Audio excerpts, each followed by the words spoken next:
నేను అసెంబ్లీకి రానంటాడు, డీడీఆర్సీ మీటింగ్లకు రానంటాడు, లేకుంటే ఈవీఎంలు బాగాలేమంటాడు అని చెప్పేసి ఆయన కూర్చొని ట్విట్టర్ హీరో అయిపోయినాడు. ఇప్పుడు ట్విట్టర్లో పోస్టులు పెట్టుకుంటూ కూర్చొని లేకుంటే సాయంత్రం 3 గంటలప్పుడు నేను ప్రెస్ మీట్లు పెడతా, ప్రతిరోజు చెప్తా. ఆ ప్రెస్ మీట్లు ఆన్నే పెట్టు. ఈరోజు స్పీకర్ గారు, డిప్యూటీ స్పీకర్ గారు స్పష్టంగా చెప్పడం జరిగింది, అయ్యా మీరు సభకు వస్తే కదా మేము మైక్ ఇచ్చేది లేదు, సభకు రాకోకుండానే నీ అంతకు నువ్వు ఊహించుకొని నాకు మైక్ అంటే ఇట్లా సభకు వస్తే నీకు నిజంగా మైక్ ఇచ్చినప్పుడు, నీకు నిజంగా అన్యాయం అవమానం జరిగినప్పుడు నువ్వు ఒక నిర్ణయం తీసుకోవచ్చు. ఒక రాజకీయ పార్టీ నీకు ఏమి జరగలే. ఇప్పుడు నువ్వు ప్రమాణ స్వీకారం చేసినావు, అది కానీ తత్తరపత్రని ప్రమాణ స్వీకారము చేసిన. ఇప్పుడు సభ మెయిన్ సభ ఈరోజు జరుగుతుంది, బడ్జెట్ పెట్టే సభ జరుగుతుంది. దాదాపు 22వ తారీఖు వరకు. నాకు అర్థం కాదు, అంతేనా? లేకపోతే వీళ్ళు ఇప్పుడు ఈ వర్రా రవీందర్ రెడ్డి లేకపోతే ఇంకొకళ్ళు వాళ్ళ పేరు చెప్తున్నారు కదా, తాడేపల్లి ప్యాలెస్ నుంచి జరిగిందంతా, రామకృష్ణారెడ్డి, భార్గవరెడ్డి, అవినాష్ రెడ్డి, రాఘవరెడ్డి ఏ పేరు చెప్తున్నారు, వాళ్ళే పెట్టించారు మాతో అని చెప్తున్నారు కదా. సో ఇది ఎక్కడ మా దాకా వస్తుందని భయపడి ఇక్కడ అడావుడు చేసి కంట్రోల్ చేయించుకునే పరిస్థితి చేస్తున్నారా? భయపడుతున్నారా? సార్ కంట్రోల్ చేయాలా, బెదిరించుకోవాలనే వ్యూహంలో వాళ్ళకుంది. ఎప్పుడైతే ఈ సోషల్ మీడియా కానీ వాళ్ళని అరాచకంగా ఎప్పుడు ప్రారంభమైందంటే అంతకుముందు కొంత ఒక రకంగా ఉండేది ఒక స్థాయిలో. సజ్జల భార్గవరెడ్డి ఎప్పుడైతే దీనికి ఈ సోషల్ మీడియాకు ఇన్ఛార్జ్ అయినాడో అప్పటి నుంచి పెట్టేయకపోవడం మొదలుపెట్టినారు ఇన్ఛార్జ్ అయిన తర్వాత.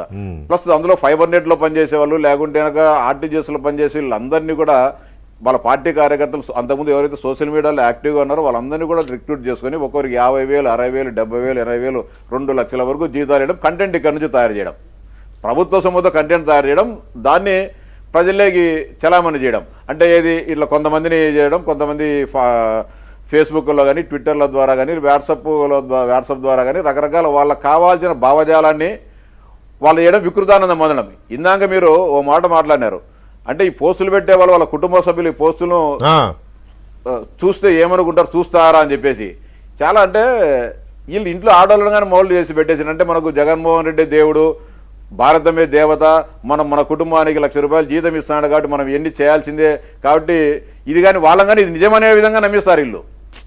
వీళ్ళు పెట్టే పోస్టులు ఇది నిజమనే విధంగా నమ్మించే విధంగా భ్రాంతి కల్పిస్తారు ఎవరినైనా కూడా. అంటే అంత సైకోలుగా వాళ్ళు తయారైపోయి అంత భావజాలాన్ని, అంతకుముందు నక్సల్స్ భావజాలమో లేకపోతే హిందూ భావజాలమో ఎక్కిస్తామని చెప్తాండ్రు, అంత మాట్లాడుతూ ఉంటాం మనం వేదికలలో.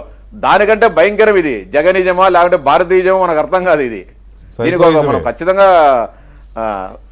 సైకోయిజం అనే చిన్నమాట సార్. అది సైతానిజమో మీరు ఇందాక నేను సైతానిజం ఇంకా పెద్ద మాట లేదంటే కనుక్కోవాల్సిందే నిఘంటువులు పరిశీలించి. అంటే ఇంత దారుణ దుర్మార్గంగా వ్యవహరిస్తూ ఉంటే మళ్ళీ సిగ్గు లేకుండా ఈరోజు సోషల్ మీడియా దానిలో మేము కూడా రెడీగా ఉన్నాం, సిద్ధంగానే ఉన్నాం. మేము అవసరమైతే 2 గంటలు 3 గంటల కూడా సమయం కేటాయించి సోషల్ మీడియా వ్యవహారాలపైన గత 5 సంవత్సరాలుగా మేమే విధమైన సోషల్ మీడియా పోస్టులు పెట్టాం, వాళ్ళు ఏ విధంగా చేద్దాం డిబేట్ చేద్దామని చెప్పాం.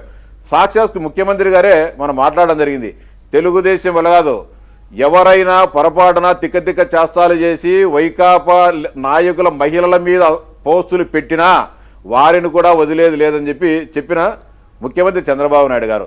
ఏ రోజైనా కానీ జగన్మోహన్ రెడ్డి గారు ఆ మాట మాట్లాడరా? మా పార్టీ నాయకుల కుటుంబ సభ్యులు వేధించిన, మిగతా కార్యకర్తలు వేధించిన అసలు వికృతానందం పొందుతూ వచ్చినాడు. కానీ ఇది తప్పయ్యా, మనం సభను హూందాగా నడపాలా, రాజకీయాలను హూందాగా ఉండాలా, రాజకీయపరమైన విభేదాలు ఉంటాయి, మనమేం వర్గ శత్రువులం కాదని చెప్పి ఒకరోజు కానీ మాట్లాడలేకపోయినాడు ఆయన. ఇంత జరిగినా కానీ ఏ రోజు కూడా అంటే భుజము తట్టి ఆయన ఆనందంగా నవ్వుతా ఉంటే వీళ్ళు ఇంకా బ్రహ్మాండంగా ఏమైనా మంత్రి పదవులు వస్తాయో, ఇంకోటి ఏమన్నా వర్కులు ఏమైనా ఇస్తాడేమో, ఇంకా ఆయన ద్వారా లబ్ధి పొందొచ్చని వీళ్ళు ఇంకా రెచ్చిపోయి మాట్లాడడం జరిగింది. అంటే సభ్య సమాజమే తలదించుకునే విధంగా అంత జుగుప్సాపకరమైన వ్యవహారం జగన్మోహన్ రెడ్డి గారు నడిచింది. వాళ్ళ నాయకుడు ఆ విధంగా ఉండేటప్పుడు ఇంకా కింద ఉండే వాళ్ళ క్యాడర్ ఏ విధంగా ఉంటారో ఉంటుంది. ఇప్పుడు బాబు గారు ఉన్నారు, ఆయన మేము చిన్న తప్పు చేసినా కానీ ఆయన ఏమి తిడతాడో ఏమని చెప్పి భయంతో బతుకుతూ ఉంటాము. ఆయన నాయకుని బట్టి క్యాడర్ పనిచేస్తుంది. నాయకుడు అరాజశక్తి ఉన్నప్పుడు కార్యకర్తలు అరాజశక్తిగానే ఉంటారు. నాయకుడు ఒక ప్రజా సత్సంప్రదాయాల నెలకొల్పే వ్యక్తి, ప్రజాస్వామ్యంగా పోయేది. చిన్న పెద్ద సమాజం అంటే గౌరవము భయం ఉండేవాళ్ళు ఉండేటప్పుడు ఆ రాజకీయ పార్టీ అయినా అట్లా ఉండదు, ఆ కుటుంబమైనా కానీ అట్టే ఉంటుంది సమాజంలో గౌరవంగా. అంటే వర్రా రవీంద్రారెడ్డి